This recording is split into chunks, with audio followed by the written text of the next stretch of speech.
Hi there, everyone. Welcome back to 3 News Now. I'm Stephanie Haney. Thanks for choosing to be here to get filled in on the top stories from WKYC.com and our WKYC app. Today is Monday, March 22nd. I'm back after a few days away. I hope you all had a wonderful weekend and are enjoying this sunny, warmer weather that we're having today and is expected to continue over the next couple of days.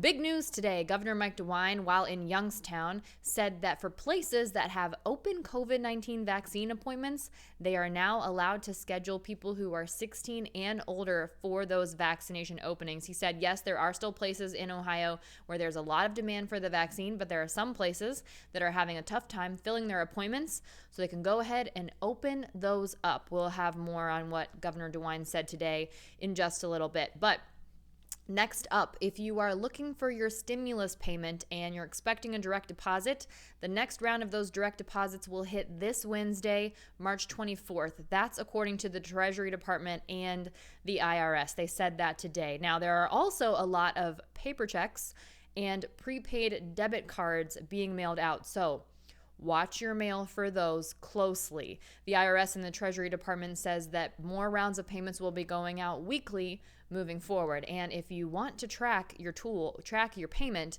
there is a tool to do that. It's linked on WKYC.com. It's called the Get My Payment tool from the IRS, and it's on the irs.gov website as well. But again, we have that linked at WKYC.com and our WKYC app. Now, if you remember last week, we told you President Joe Biden would be here in Ohio this week, and we didn't have all the details yet. Well, we have a little bit more information today.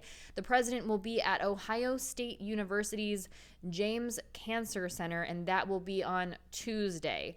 We don't know the exact time, but we do know that, and we do know that he'll be talking about healthcare costs and the American Rescue Plan. That's his $1.9 trillion stimulus package. That includes a lot more than that, actually. So he'll be talking about that in Columbus on Tuesday. And when we get the information about the time, we'll let you know about that. Now, there is a seat in Congress open here in Ohio. That's because Representative Marcia Fudge has been appointed as the Secretary of Housing and Urban Development. So that leaves Ohio's 11th Congressional District seat open. Well, Representative Alexandria Ocasio-Cortez is now endorsing Nina Turner for that seat. Here's what AOC said. She said that Nina is a bold, unapologetic progressive who has spent her entire career advocating for the working people of Northeast Ohio and called her a powerful voice for progressive values and policies that will make a meaningful difference in the lives of working people across the country. She talked about her being in support of Medicaid for all, a $15 minimum wage, and a Green New Deal.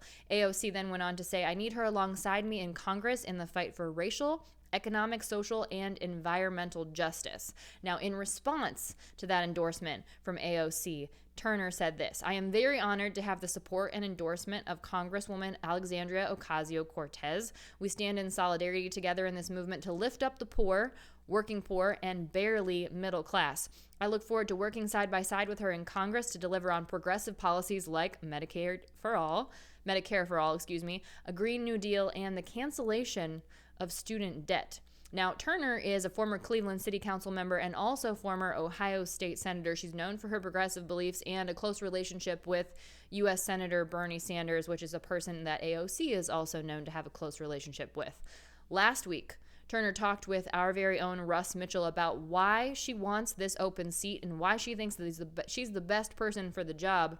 Here's what Turner said there, that she loves this community so very much and she's been blessed to serve this community as a councilwoman and a state senator, and she wants to continue that service in the halls of Congress, bringing passion and compassion that I have, these are her words, to be a bridge builder and work tirelessly to change the material conditions of people in this district. Again, talking about the 11th district for Ohio. As for her competition, she currently is up against Democratic Party Chair for Cuyahoga County, Shontel Brown, who was endorsed by Representative Joyce Beatty for Ohio's 3rd Congressional District. And the special election for this will happen on November 2nd. Now, a primary for the seat is scheduled right now for August 3rd. We'll bring you updates on this race as we get them. There is a peaceful rally planned for downtown Cleveland. It's a Stop Asian Hate March, and this has been planned by the people behind Asiatown Cleveland. They posted on Instagram that they were organizing this rally to march peacefully to support people who have been, unfortunately, victimized by a recent uptick in violence against Asian Americans. We have seen this since the onset of the pandemic. It's something that we've seen. We've seen attacks happening against people. And recently, there was a shooting in the Atlanta area where 6 Asian women were killed, which has sparked this protest now. So the groups are now asking community members from across Northeast Ohio to join them in a march that will be on Sunday, starting at 1 p.m. in Asiatown in the Cleveland area. Here's what the Post says.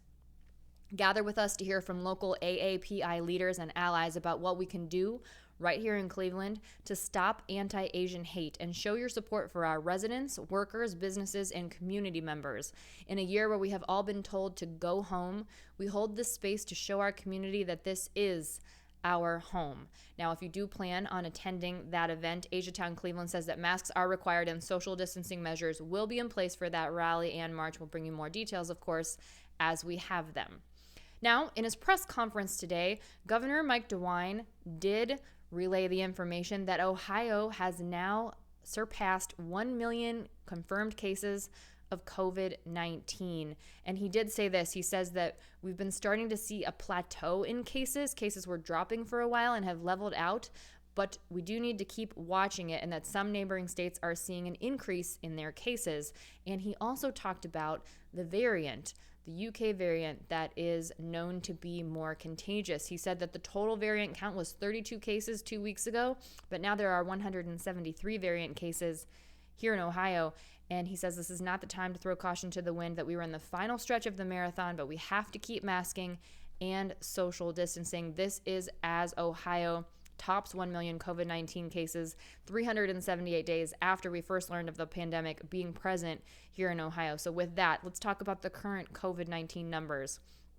Globally, these numbers come from Johns Hopkins University. The total number of cases is now at 123,386,930 cases, and a total of 2,718,137 deaths. In Ohio, we have 4% of the global population, but we lead the cases and the deaths by a wide margin. We have 24.2% of the cases and 20% of the deaths. In the U.S., the total number of cases is now at 29,834,364, and the total number of deaths is now at 542,524. Now bringing it down to Ohio with these new numbers from the Ohio Department of Health. In the last day, we've seen 1,444 new COVID cases, and the total number of cases that have been reported in Ohio is now at 1,001,194. So if you're wondering how that compares to the rest of the country, that's about 3.4% of all the U.S. cases, which is about on par with our population. Ohio's population is about 3.6% of the total U.S. population. And the total number of deaths that have now been confirmed in Ohio based on the new standard of going by death certificates is now 18,340.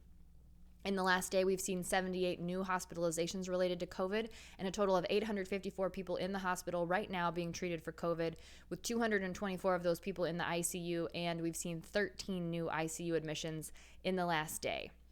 Now let's talk about vaccinations. Almost 14% of Ohio's population is vaccinated completely now. That's a little over 1.6 million people, and in the last day, there have been 16,500 more people that have completed their vaccinations. Now, more have started the vaccination process. About 24% of Ohioans have started the process. That's about 2.8 million Ohioans, and 36,000 more people in the last day have at least started the process because, again, remember, 2 of the vaccines we have available require 2 doses, whereas 1 vaccine requires 1 dose. Now, if you've gotten your vaccine shot, either your first shot or your only shot, if you're getting the Johnson & Johnson vaccine, you can get a free Krispy Kreme donut. And that offer is good from now for the rest of the year. All you have to do is go to Krispy Kreme and show your COVID-19 vaccination record card. And anyone who has gotten at least 1 shot, no matter which vaccine you're getting, is eligible for this for the rest of the year. Now, speaking of good things to eat, we have been running this campaign called Save Our Sauce at 3 News, and we have a roundup of the best places to eat in Parma and Parma Heights. Now, if you know anything about the Parma and Parma Heights area, you know that it has some of the best pierogies, strudel, and pizza in all of Northeast Ohio. But that's not all. It has a lot of other cuisine to offer as well. So here's a couple options in Parma and Parma Heights. The Little Polish Diner on Ridge Road. It's got plates of Eastern European comfort food like pierogies, stuffed cabbage, and kielbasa.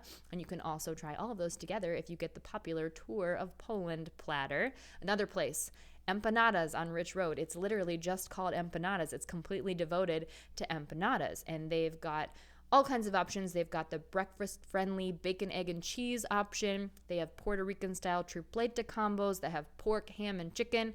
You can buy them by the bag there.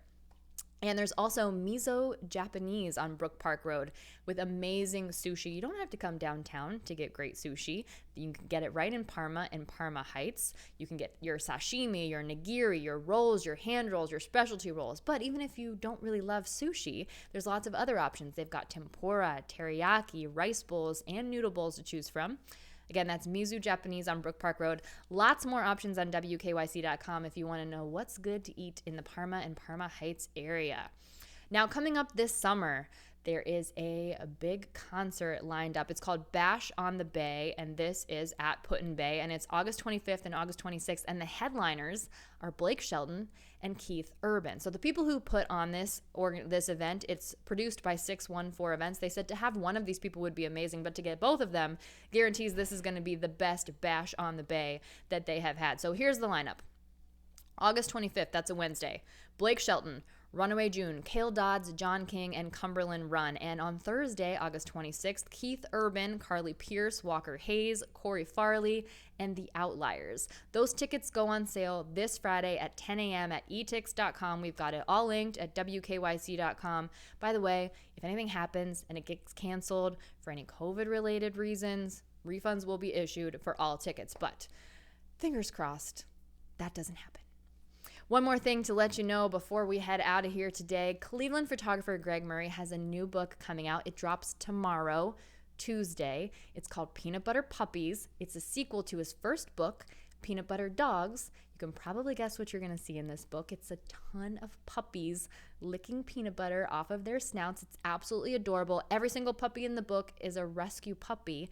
And he's working with his publisher to donate a ton of money to rescue organizations. Tomorrow, he'll be drawing at random 3 rescue organizations, and each of those organizations will get a $1,000 donation each. That's based on pre-orders that have been pre-ordered before the official drop date. Now, there's lots of local places where you can pick up the book. You can get it anywhere books are sold. And I talk all about it in my podcast this week, 3 Things to Know with Stephanie Haney. So make sure you check that out. Just search for 3 Things to Know with Stephanie Haney, wherever you get your podcasts, or you can go to wkyc.com/3 Things to Know, and it's all linked up for you right there.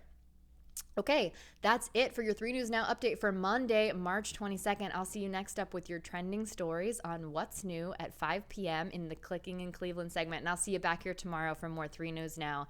Everyone, stay safe, be well. I hope you can enjoy some of this sunny, warmer weather today.